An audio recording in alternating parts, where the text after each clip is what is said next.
dan mensayangkan saham masyarakat. Jadi kita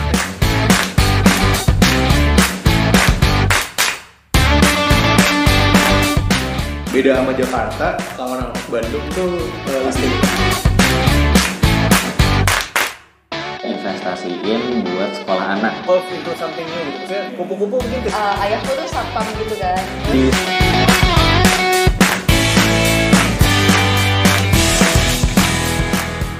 Selamat pagi, siang, sore, atau kapanpun waktu yang teman-teman pakai untuk mendengarkan podcast ini. Kembali lagi bersama saya Panji di podcast Ngobrol-Ngobrol Bisnis. Sekarang itu tanggal 25 September 2020 ya, persisnya jam 16.02. Dan kalau teman-teman dengar kayak ada apa sih, ambience kereta api gitu di background soundnya, itu bukan efek ya, karena saya beneran sekarang saat ini lagi di kereta api gitu, persisnya di kereta Argo Parahyangan, tujuan Jakarta ke Bandung gitu. Ini kali pertama saya naik kereta api lagi nih semenjak pandemi. Sebenarnya bukan kali pertama banget sih, karena tadi pagi saya udah naik kereta juga gitu. Tadi pagi saya naik kereta dari Bandung ke Jakarta sama Argo Parahyangan juga, yang keberangkatan jam 6.05 ya. Karena ada urusan di Jakarta, dan lalu satu hari PP nih. Ini saya barusan naik jam 15.40 dari Gambir ya. Jadi sekarang ini baru masih di Jakarta juga sih, belum nyampe Bekasi juga. Sebenarnya ini pertama kali ya, pokoknya hari ini hari pertama lagi naik kereta setelah pandemi ya, setelah pandemi COVID melanda di Indonesia yang udah 6 bulan berjalan gitu. Jadi artinya ini pengalaman pertama lagi naik kereta dan juga pengalaman pertama lagi naik transportasi publik gitu. Sebenarnya lebih karena ingin nyoba aja sih, selama 6 bulan ini belum pernah naik transportasi publik nih, tapi ini pengen nyoba aja, dan juga kebetulan ada urusan di Jakarta jadi pengen ngetes. Terus kemarin ngeliat postingan temen di Instagram, katanya stasiun Bandung udah berbenah gitu, udah lebih bagus lah, ada ada eskalator, ada jembatan penyeberangannya untuk ke peron-peron. Jadi pengen tahu juga gitu, pengen tahu juga, terus pengen tahu protokol, pengen nyoba, karena kebetulan juga ada saudara, ada keluarga yang pengen naik kereta gitu. Ibu saya pengen nyobain naik kereta, dan adik saya gitu. Cuman saya biar ngetes dulu lah, biar aman nggak ya menurut saya gitu, protokolnya atau keadaannya bagaimana, sehingga kalau keluarga saya pakai, saya ngerasa itu cukup aman untuk mereka gunakan kayak gitu. Pengen ngetes aja sih.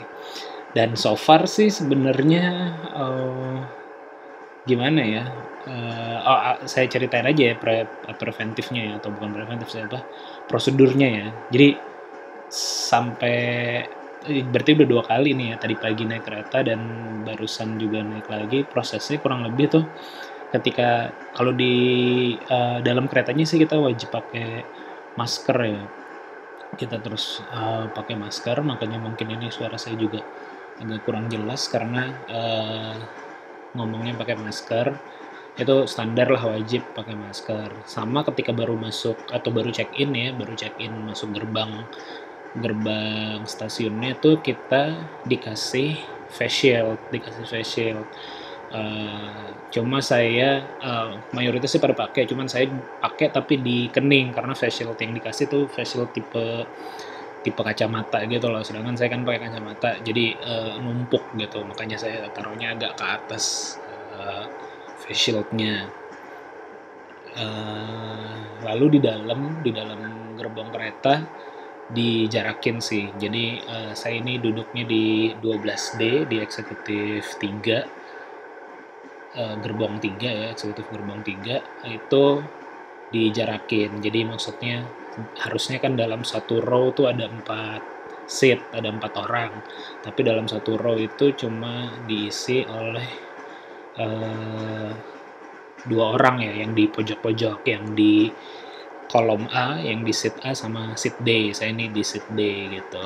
Tapi kebetulan di seat A, di row saya, di row 12 ini nggak ada orang juga sih. Dijarakin. Nah intinya cuma yang pinggir-pinggir yang boleh diisi kalau ngelihat ininya. Jadi mungkin targetnya 50% sih, walaupun pada kenyataannya okupansinya dikit sih. Tadi pagi saya satu gerbong cuma 2 orang, dan sekarang pas pulang ini ada berapa nih ya? Bentar. Cuman ada 12 lah, cuman ada 12 orang lah dalam satu gerbong yang harusnya kapasitasnya 50-an lah. Ini kan 13 row dikali 4 harusnya 52 ya. Tapi cuman diisi oleh 12 orang nih di gerbong ini gitu. Kayak gitu sih protokolnya atau prosedurnya. Dan dan sebelum ketika lagi check in juga tuh, ketika mau naik kereta tuh harus menunjukkan surat keterangan bebas COVID sih. Artinya surat tes, menunjukkan hasil tes swabnya. Kalau hasilnya negatif baru boleh naik, atau juga sebenarnya nggak mesti tes swab ya, tapi rapid test juga bisa. Dan tadi saya lihat kalau di stasiun Bandung tuh menyediakan tesnya gitu. Jadi kalau mau tes bisa di stasiun Bandung. Cuman tadi saya lihat posko-poskonya gitu ya. Cuman sayangnya kalau kereta yang jam 6 itu poskonya belum buka, posko untuk tes rapid testnya gitu. Dia baru buka jam 8. Jadi mungkin prosedurnya harus tes H-1 dulu gitu, harus tes H-1. Kalau di Gambir tadi saya nggak ngeliat sih, mungkin ada juga ya harusnya kalau stasiun gede gitu. Cuman tadi saya nggak merhatiin pas di Gambir apakah ada apa enggak gitu. Jadi sebelum ketika berangkat naik kereta harus menunjukkan surat bebas COVID.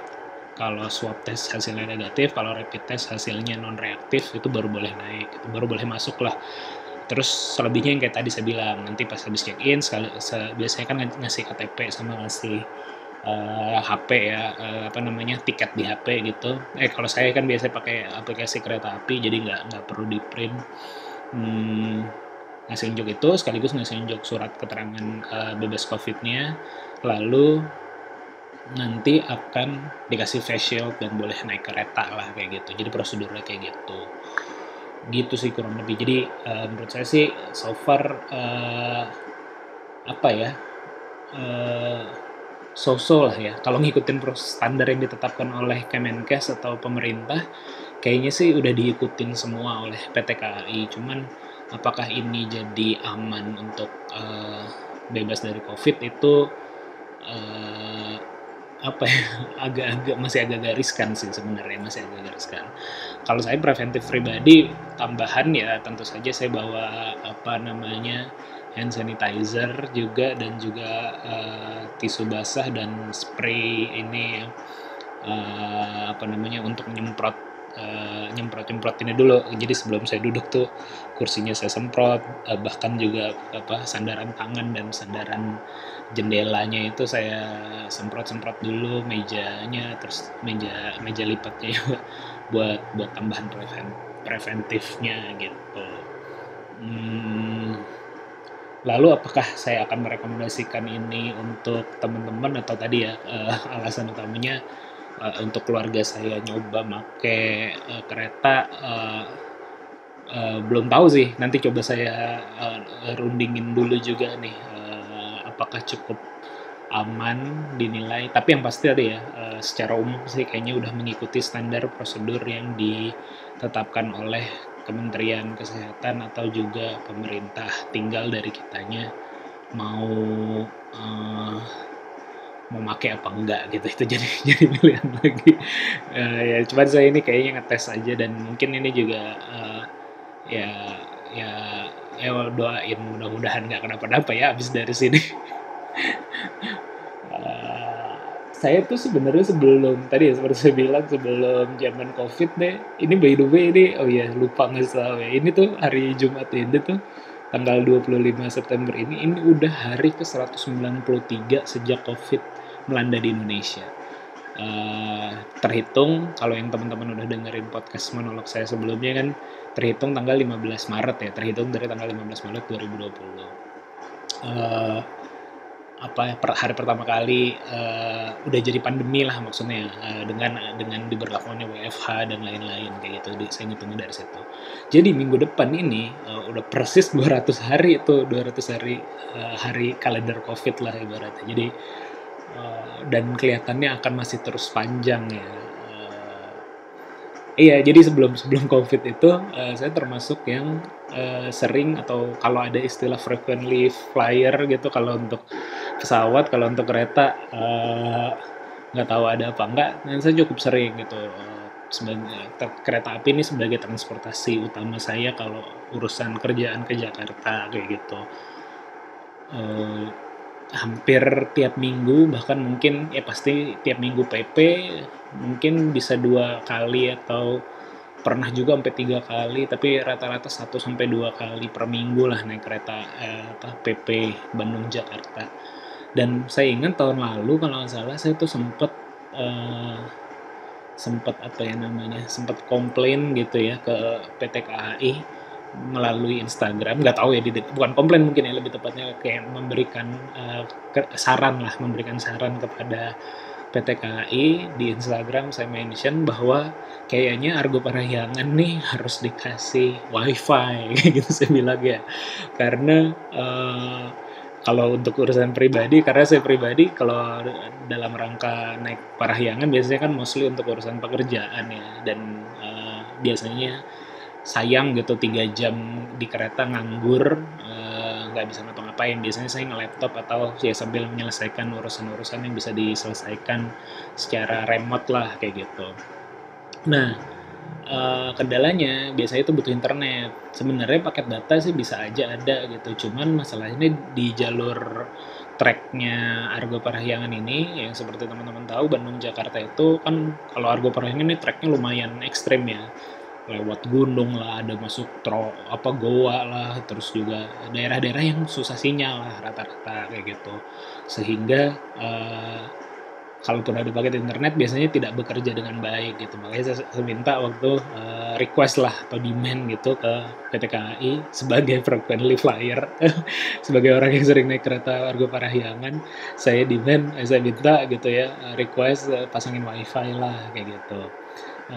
Cuman nggak tahu didengar apa enggak gitu. Cuman waktu itu argumen saya adalah kalau di luar negeri, waktu itu pernah naik kereta juga di luar negerinya waktu itu di yang cukup jauh gitu ya, perjalanan keretanya pernah di Eropa, itu ada wifi-nya dan itu enak banget sih. Bahkan itu bukan antar kota ya, tapi antar negara gitu.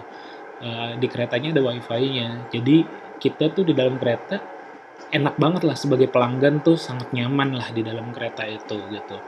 Karena ya satu memang seatnya jauh lebih enak daripada yang di Indonesia gitu, lebih lebar ya, karena kan orang bule kakinya panjang-panjang. Jadi kalau kita sebagai orang Asia naik di sana ya lega banget gitu.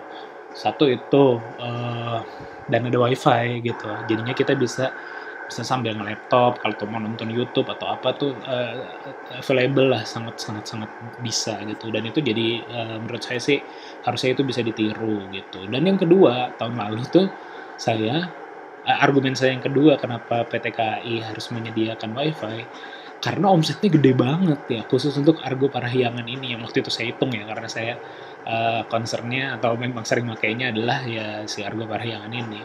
Waktu tahun lalu itu, saya lupa sih persisnya, pokoknya tahun lalu lah, sekitar tahun lalu itu saya hitung omsetnya KAI per hari itu dari Argo Parahyangan itu bisa mencapai 1 miliar gitu. hitungan kasar sih memang ya. Saya breakdown hitungannya ya kalau saya nggak salah ingat, ini mumpung lagi di dalam kereta juga gitu. Saya ngitungnya waktu itu rata-rata pembayaran lah 100.000 ya, 100.000 ongkos orang Bandung Jakarta gitu atau Jakarta Bandung. Ekonomi kan lupa sih, ekonomi 80.000 atau 100.000 gitu ya. Cuman kalau yang eksekutif kan ada yang 120, ada yang 140 kayak gitu, beda-beda dikit lah. Cuman saya anggap biar ngitungnya gampang gitu, saya hitung 100.000 lah rata-rata. Lalu dihitung jumlah seatnya itu per, misalnya nih kalau yang di di eksekutif itu satu gerbong itu ada, tadi saya bilang ada 52 seat, ini kan ada 13 row dan ada 4 kolom ya, artinya ada 52. Biasanya ini satu di belakang saya yang seat 13 ini cuman ada 3, jadi ada 51 sebenarnya. Anggaplah kita hitung jadi 50 aja gitu ya, 50. Dan yang eksekutif ini ada 4 gerbong gitu, ada 4 gerbong. Jadi yang eksekutif aja tuh ada 200. Terus yang ekonomi atau bisnis itu seingat saya tuh ada 22 row ya, ada 20 lah kita anggap aja biar gampang ngitungnya lagi ya. Ada 20 row yang bisnis atau eksekutif.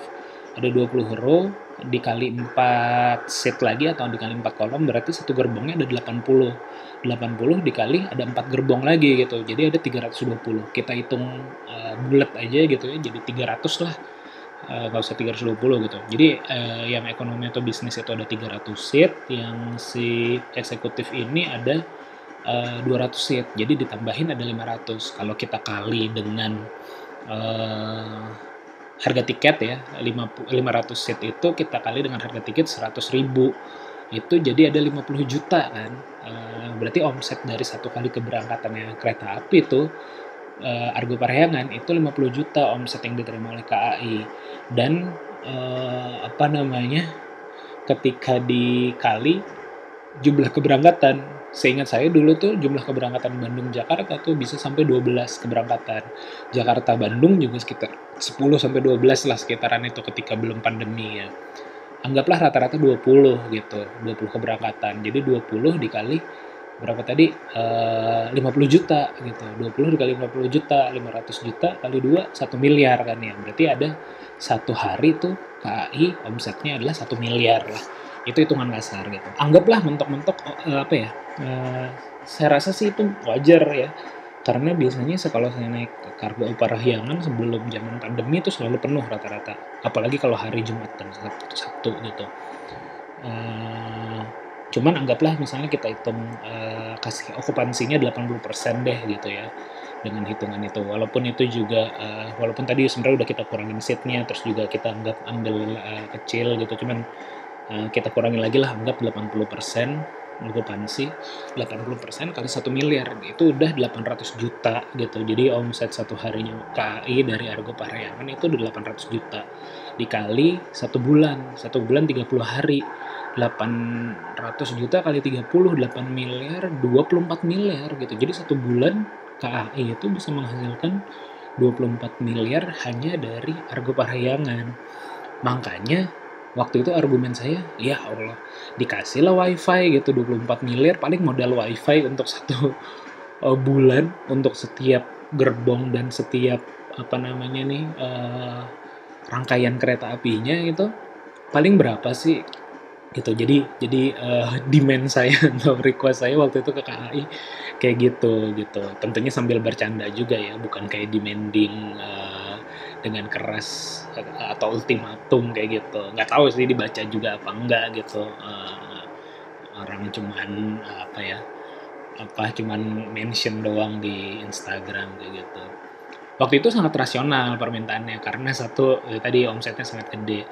Nah, tapi setelah pandemi ini ternyata itu permintaan jadi sangat tidak rasional permintaan saya, karena kita lihat ini pengalaman baru 2 kali naik ya, tadi pagi dan sore ini okupansinya tuh sangat turun sih. KAI ini ya, tadi pagi saya segerbong, tadi saya udah bilang juga ya, satu gerbong cuma 2 orang, 3 orang sih, satunya itu adalah kayaknya petugas KAI yang duduk gitu. Terus di gerbong lain saya lihat juga nggak nyampe 5 orang gitu keberangkatan pagi. Nah keberangkatan sore ini dari Jakarta ke Bandung lumayan nih, satu gerbong ada 12. Terus tadi gerbong lain juga saya lihat ada yang setengahnya gitu ya, ada yang sampai 20, ada juga yang berapa gitu, pokoknya lumayan lah. Anggaplah yang 12 ini atau yang tadi pagi itu nggak nyampe 12 per satu gerbong 50, ya nggak 20% lah, 20% aja gitu, sekitar 20% okupansinya yang keisi gitu. Jadinya omsetnya pasti menurun jauh sih. Dan pun jumlah keberangkatannya jadi dikit banget. Jadi kan kemarin ini saya baru pesan tiketnya nih hari Kamis atau hari Rabu kemarin gitu ya. Saya pesan tiketnya via aplikasi, ternyata keberangkatannya juga jadi dikit sih. Dari Bandung ke Jakarta itu cuma ada 2 sekarang. Jam tadi jam 6.05 sama jam berapa gitu sorenya gitu. Lalu kalau dari Jakarta ke Bandung juga cuma ada 2 gitu, pagi dan sore juga gitu. Malam udah nggak ada lagi gitu. Siang kayaknya juga nggak ada gitu. Jadi cuma ada 4 keberangkatan. Jadi kalau kita hitung balik nih omset KAI setelah pandemi khusus untuk Argo Parahyangan, kira-kira ya anggaplah okupansi 20%. 20% dikali 20% kali tadi berapa sih jumlah seat 500 ya, 500 seat keberangkatan. Berarti 20% kali 500 itu cuma 100 seat yang terisi lah taruhlah ya sekali keberangkatan. 100 seat dikali 100.000 itu jadi 10 juta kan, satu kali keberangkatan 10 juta, sehari ada 4 kali keberangkatan, berarti omset KAI hanya tinggal 40 juta per harinya, dibandingkan tahun lalu sebelum pandemi lah ya, dibandingkan sebelum pandemi itu satu hari bisa tadi berapa ya hitungannya ya, 1 miliar ya, dari 1 miliar jadi turun ke 40 juta gitu. Bayangin, harusnya tadi di 40 juta tuh bisa dapat sekali jalan gitu ya, 50 juta sekali jalan, tapi sekarang 40 juta satu hari gitu. Makanya ini termasuk industri yang sangat terdampak sih, si transportasi ini. Ini kita baru ngitungin kereta ya, mungkin juga kayak pesawat itu pasti anjlok banget gitu. Makanya mungkin tadi kalau demand ataupun request saya terhadap WiFi dengan argumen omsetnya gede itu udah nggak valid lagi ya di zaman pandemi ini. Jadinya saya menikmati aja lah, maklum lah, maka bisa kita maklumi bahwa ya sama-sama banyak yang terdampak lah, termasuk juga transportasi, terutama KAI ini gitu. Jadi semangat berjuang lah KAI, biar apa ya, semoga ya aku rasa sih ini udah jadi strategi deh juga ya, didikitin biar costnya juga nggak terlalu banyak. Terus juga ada pemasukan lain dari rapid test ya, mungkin ya, mungkin KAI ada juga pemasukan dari situ. Soalnya ini servisnya lumayan nih, nggak tahu sih kenapa pas pulang saya dikasih ini juga, dikasih makan gitu, dikasih roti sama air lagi, artinya kan ada tambahan lagi. Selain yang tadi face shieldnya juga dikasih, jadinya kan ada mereka juga ada pengeluaran kos tambahan lagi, tapi juga revenue-nya ternyata menurun. Tapi ya BUMN juga sih ya, BUMN kan relatif secure lah, masih bisa diamankan gitu. Jadi itu ya kira-kira review podcast kali ini, podcast review. Enggak. Ini sih ada kaitannya dengan itu. Saya mau cerita tentang ya tadi ya. Ini kan contohnya adalah KAI ini adalah perusahaan yang lagi ibaratnya kalau dari sisi performanya lagi menurun lah. Gimana masuknya? Mungkin muter dulu ya, saya cerita aja. Jadi saya secara umum tuh suka suka berpikir dan merenung dan mungkin mengambil hikmah atau mengambil inspirasi dari banyak hal gitu. Nah, dalam konteks KAI dan pandemi ini ada salah satu inspirasi saya ataupun renungan yang suka saya ambil dari film gitu. Film yang saya termasuk suka nonton film gitu, dan salah satu genre film yang saya suka adalah genre film heist ya, heist movie. Heist itu HEIST ya, heist itu genre film tentang biasanya pencurian, robbery gitu ya, atau perampokan yang dilakukan oleh kelompok atau kelompok atau tim lah gitu. Salah satu contoh yang yang terkenal saya rasa itu adalah Ocean Eleven ya, Ocean 12 gitu. Itu dan series seterusnya itu adalah, kalau teman-teman suka nonton, itu genrenya haze gitu, atau yang baru-baru, bukan baru-baru ini, udah 10 tahun juga ya, itu adalah Inception, itu yang Leonardo DiCaprio, banyak sih artisnya di situ gitu. Itu juga genrenya haze, walaupun kalau di Inception tidak melakukan tapi mereka kriminalitas juga lah sebenarnya, melakukan kriminalitas. Atau mungkin yang lebih baru lagi kayak American Hustle. Nah, American Hustle juga itu genrenya haze ya. Jadinya genre-genre atau film-film seperti itu yang saya suka lah, salah satu yang favorit saya. Nah, cuman ada salah satu film Haze, itu film yang cukup lama, film tahun 1995, judulnya adalah Heat ya. Judulnya adalah Heat. Yang main di situ adalah Al Pacino, Robert De Niro, dan ada beberapa ya, disitulah ya pokoknya ada Al Pacino, ada Robert De Niro, karena waktu itu hype dari film film apa sih itu namanya, yang Don itu ya, Godfather ya, itu ada. Jadi waktu itu memang bintangnya lagi Al Pacino sama Robert De Niro lagi sering inilah. Nah, film Heat tadi ya judulnya. Film Heat itu ada salah satu quotes lah ya di film tersebut yang saya rasa cukup bagus diterapkan dalam bisnis, atau lebih luas lagi dalam kehidupan kita sehari-hari. Konteksnya tadi ada terkait dengan pandemi juga, atau terkait juga dengan sebenarnya kalau saya menerapkannya lebih banyak dalam pengambilan keputusan sih sebenarnya. Quotes-nya itu adalah si karakter Robert De Niro, bentar ya saya cari dulu, saya googling dulu biar lebih pasti kata-katanya tuh seperti apa.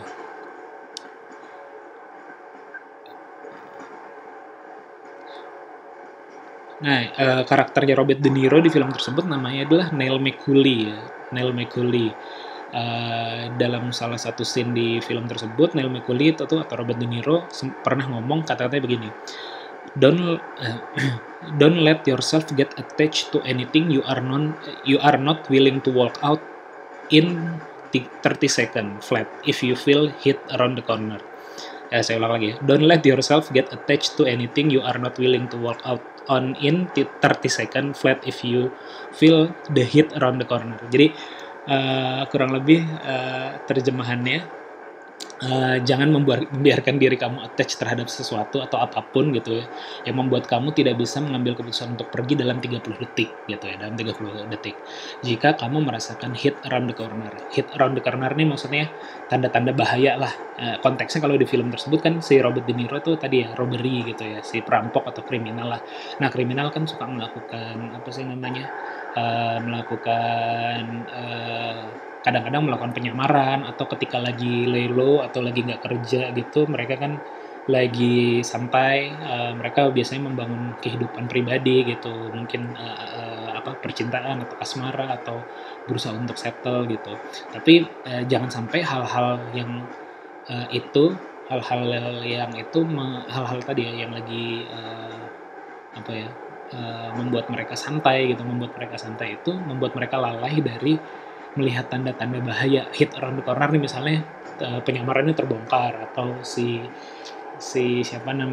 polisi mau ngegerebek, mereka jadi nggak berani, atau nggak bisa nggak melihat tanda-tanda itu karena terlalu attach pada penyamaran mereka atau pada kehidupan percintaan atau asmara mereka lah misalnya kayak gitu. Nah, konfliknya kalau di film sih kaitannya sama itu gitu. Salah satu yang mengakar.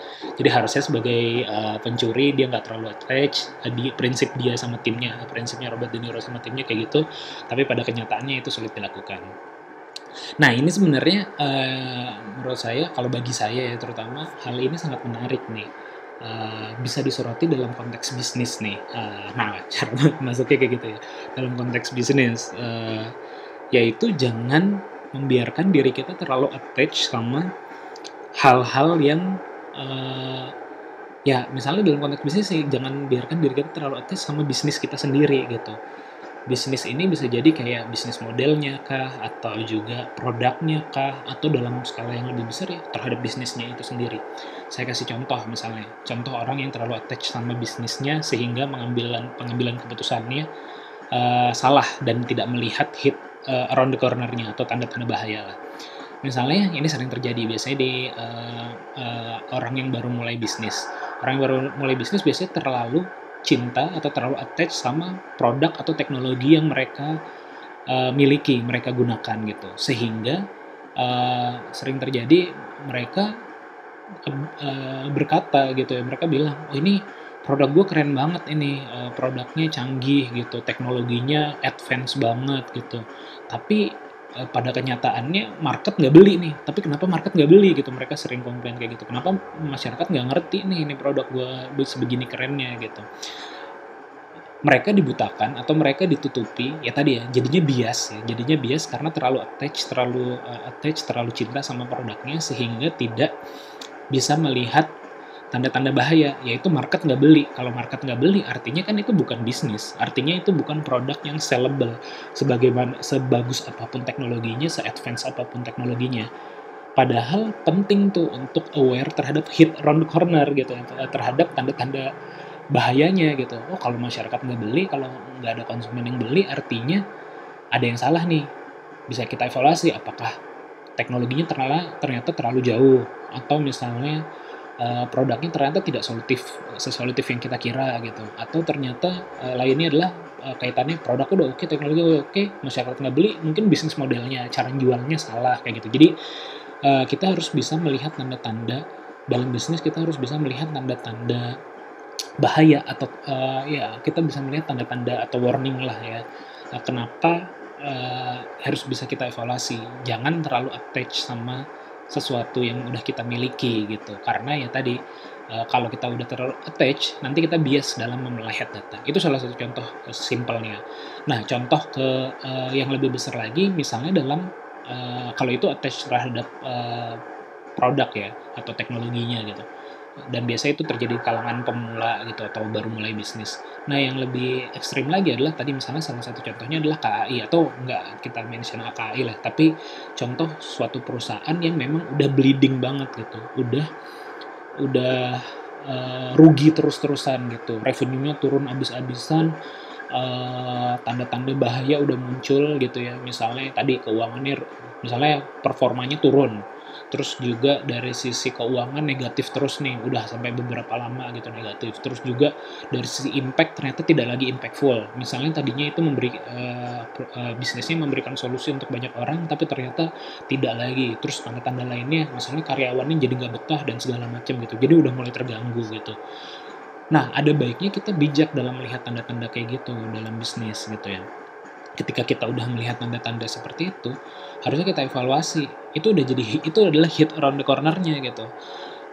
Dan kadang-kadang bahkan untuk pengusaha-pengusaha lama juga termasuk ini PR buat saya sendiri juga ya.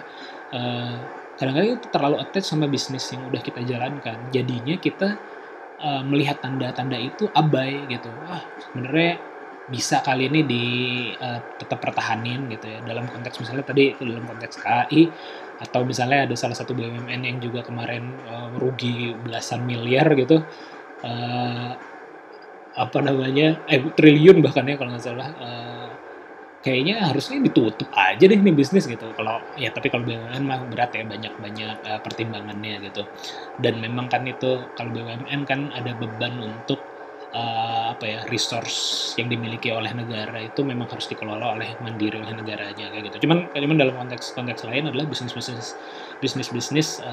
kita misalnya yang kita jalankan, kita rasa hit around the corner-nya udah terlalu, atau tanda-tanda bahayanya udah banyak banget, dan kita bias ngelihatnya gara-gara tadi ini bisnis masih bisa kali ini digoreng dikit lagi nih, masih bisa kali ini dipertahanin, masih bisa kali ini, padahal tanda-tandanya udah mulai memanas lah, udah memulai semuanya negatif lah ibaratnya. Harusnya indikator-indikator yang positif dalam bisnis tadi ya, misalnya impact, keuangan, terus juga performa karyawan atau performa bisnis itu harusnya positif, tapi negatif, harusnya itu jadi warning.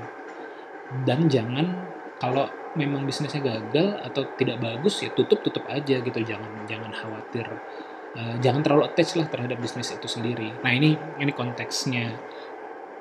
Karena gini juga nih, ada sering juga terjadi diskusi seperti ini. Ada yang menganggap atau entrepreneur gitu yang menganggap bisnisnya itu seperti anaknya gitu. Ini kayaknya ini kan anak gue nih, ini karya gue nih. Jadi nggak mungkin bisa gue tinggali, nggak mungkin bisa gue tutup gitu. Jadinya bias tadi, melihat tanda-tanda tidak bagus gitu. Bahkan kan ada salah satu kalau di investment itu atau di bisnis juga ya ada istilahnya tuh sunk cost fallacy ya. Sunk cost fallacy itu adalah fallacy atau kegagalan berpikir atau biasnya kita dalam berpikir karena sunk cost-nya udah terlalu banyak gitu. Sunk cost itu adalah modal atau duit yang ditanam lah. Walaupun konteksnya sebenarnya nggak melulu tentang duit, tapi sunk cost fallacy itu adalah lebih kayak kegagalan kita mengambil keputusan atau bias kita dalam mengambil keputusan karena modal ataupun uang yang kita taruh di situ, emosi yang kita taruh di situ, tenaga, pikiran dan segala macam, waktu yang udah kita taruh di situ udah terlalu banyak, jadinya kita ngerasa sayang kalau ditinggal gitu, sayang kalau bisnis ini ditutup. Kalau dalam investment, misalnya investment saham ataupun pasar modal gitu, investment saham ataupun pasar uang, gue udah naruh duit udah gede banget di sini, sayang kalau siapa tahu nanti naik nih harga sahamnya gitu loh. Jadi ada ya policy tersebut gitu, ada bias tersebut karena kita udah menaruh effort, duit, tenaga, pikiran, waktu, emosi itu udah terlalu banyak gitu. Dan ini bahaya sebenarnya, jadinya kita nggak bijak dan bias gitu. Apalagi tadi konteksnya sudah menganggap seperti anak. Perusahaan ataupun bisnis itu tidak seperti anak yang nggak boleh kita salahkan, nggak boleh kita tinggalkan gitu ya. Ya ini kan entitas yang kita buat untuk mencapai tujuan tertentu gitu. Jadinya ini adalah tools aja untuk mencapai tujuan yang kita lebih utama dalam bisnis, sehingga nggak boleh tuh harusnya diperlakukan seperti anak dalam konteks melihat tanda bahaya kayak gitu. Tapi dalam untuk memperjuangkannya ketika di awal ataupun ketika membangunnya ya harus attach memang. Tapi dalam melihat tanda-tanda bahaya atau tanda-tanda ini yang kita nggak boleh bias sih dalam pengambilan keputusan. Termasuk tadi juga kalau saya menjalankan bisnis ngelihat tanda-tanda penurunan yang misalnya udah se-ekstrim KAI gitu ya. Ya walaupun nggak ini juga ya, nggak apple to apple lah, jauh lah ya kapasitas saya dalam berbisnis dengan teman-teman di BUMN gitu ya. Mereka jauh lebih hebat gitu dalam berpikir dan pertimbangannya tentu banyak banget kayak gitu. Ya tapi itu kita nggak boleh, intinya sih yang mau saya sampaikan, tidak boleh terlalu attach terhadap bisnisnya sehingga kita bias melihat tanda-tanda bahaya lah atau data-data yang ternyata buruk bagi bisnis kita, karena itu adalah hal yang patut kita evaluasi gitu sih. Dan kalau lebih luasnya lagi sebenarnya saya mengambil quotes ataupun makna dari film tadi atau dari quotes tadi itu lebih luas lagi, itu bisa diterapkan gitu. Misalnya tadi kita nggak boleh, kalau dalam bisnis seperti tadi kita jangan terlalu attach sama bisnis sehingga kita nggak bisa merasakan hit around the corner. Kalau dalam konteks yang lebih luas lagi, mungkin yang lebih tepatnya adalah bukan yang lebih tepatnya, mungkin concern saya lebih kepada tadi don't let yourself get attached to anything you are not willing to walk out in 30 second gitu. Jadi dalam konteks waktu terbatasnya gitu, saya berusaha nggak terlalu attach sama apapun yang hal-hal dalam konteks ini adalah hal-hal keduniawian sehingga membuat saya tidak bisa walk out in 30 second dalam artian saya terjemahkan dalam ininya ya, dalam pemahaman saya, dalam pemaknaan saya dalam kehidupan adalah jika mati gitu ya. Jadi jangan sampai hal-hal keduniawian itu saya terlalu cinta dunia sehingga saya takut mati atau sehingga saya nggak tenang ketika misalnya saya mati gitu. Misalnya 30 detik lagi kita mati nih. Misalnya 30 detik lagi saya mati nih. Coba kita hitung ya, 30 detik. Ya, misalnya 30 detik lagi mati gitu. kita bisa mati dengan tenang nggak sih gitu. Kalau kita bisa mati dengan tenang kalau nggak ada hal yang kita worryin atau nggak ada hal yang kita khawatirkan untuk kita tinggalkan. Saya sama istri saya tuh kita pernah bikin ini ya, bikin apa sih namanya, bikin list lah, bikin daftar gitu ya. Hal-hal yang membuat kita tidak tenang kalau kita mati sekarang gitu, atau kalau kita mati besok, atau dalam konteks ini lah kita mati 30 detik lagi nih, yang membuat kita nggak tenang apa nih? Kita list tuh. Tentunya dalam konteks ini kita kesampingkan kita kesampingkan hal-hal yang bersifat amal soleh atau amal tidak soleh gitu ya. Jadi kalau hal-hal itu amal soleh dan amal soleh kita kurang atau amal tidak soleh kita itu banyak, tentu kita worry dan kita tidak tenang. Tapi dalam konteks ini saya coba kesampingkan. Kita list gitu ya. Saya sama istri saya list, atau teman-teman nanti mungkin bisa list juga tuh. Misalnya salah satu contohnya aja ya, saya tidak tenang kalau saya mati, kalau saya meninggalkan keluarga saya dalam keadaan sulit. Itu yang paling utama tuh, kayaknya worry saya ataupun kekhawatiran saya yang paling gede adalah di situ gitu. Dan rata-rata kayaknya laki-laki atau para suami gitu ya, kepala keluarga biasanya sangat worry terhadap itu. Hal paling remehnya meninggalkan hutang, itu sangat mengerikan tuh bagi kita. Ketika kita mati, keluarga kita jadi terbebani atas hutang. Terus selain itu lebih lanjutnya lagi, misalnya saya khawatir kalau ketika saya mati, saya meninggalkan dalam keadaan tidak baik gitu, misalnya meninggalkan keluarga dalam keadaan tidak baik, mereka jadi nggak bisa hidup gitu, mereka jadi nggak bisa misalnya bertahan, sebulan bertahan bisa nggak, 3 bulan bertahan bisa nggak, 6 bulan bertahan bisa nggak, 1 tahun bertahan bisa nggak gitu. Sebenarnya itu jadi pikiran gitu, cukup nggak duitnya gitu, atau cukup nggak, ya bukan cuma kaitannya sama duit, tempat tinggal bagaimana, pokoknya hal-hal material dan imaterial juga saya jadi worry gitu ketika seandainya mati gitu ya, seandainya mati terhadap orang yang kita tinggalkan. Istri saya juga ngelis dia apa aja kalau yang membuat dia tidak tenang. Kita list itu dengan tujuan agar bisa kita antisipasi ketidaktenangan tersebut. Misalnya kaitannya sama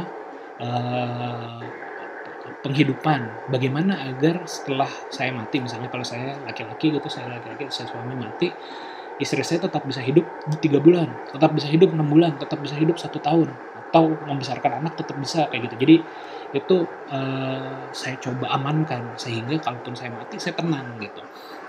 Istri saya juga kayak gitu, kalau dia mati apa kayak gitu. Kita coba bikin listnya, kita coba bikin daftarnya, dan kita coba accomplish agar tadi ketika kita mati dalam 30 detik lagi atau mati besok, itu kita bisa mati dengan tenang lah. Tentunya tadi ya, di luar hal-hal yang kaitannya sama amal soleh atau amal tidak soleh. Dan itu jadi sebenarnya kalau dalam pandemi COVID ini itu bisa jadi simulasi sih, karena kan apalagi di awal-awal ya, sekarang mungkin setelah hampir 200 hari setelah pandemi ini berjalan, orang udah mulai slow ya kekhawatirannya. Tapi ketika awal-awal kan lihat tiba-tiba orang mati gitu, bahkan di perusahaan saya ada salah satu shareholder yang meninggal juga gitu karena COVID gitu. Jadinya kan kita itu cukup, wah bagaimana nih kalau kena COVID gitu. Dan ada di grup waktu itu sempat diskusi juga nih, sebenarnya konteksnya adalah untuk preventif terhadap pandemi gitu. Dalam konteks misalnya menjalankan perusahaan, kalau direktur keuangan kita kena COVID dan dia tidak bisa bekerja, itu second layer-nya siapa gitu ya, second layer-nya siapa nih, siapa yang bisa melakukan misalnya transfer gaji kayak gitu. Ataupun kalau misalnya misalnya di perusahaan gitu, top leadernya atau top lead-nya gagal, chain of command-nya yang berikutnya siapa nih yang bisa mengambil keputusan kayak gitu. Kayak film ini ya, kayak film Amerika tuh misalnya kayak White House Down atau apa, kan kalau di Amerika tuh clear banget ya. Kalau presiden mati berarti wakil presiden yang bisa mengambil keputusan. Kalau wakil presiden juga mati berarti misalnya menteri pertahanan nih yang bisa mengambil keputusan, ya kayak gitu-gitulah. Jadi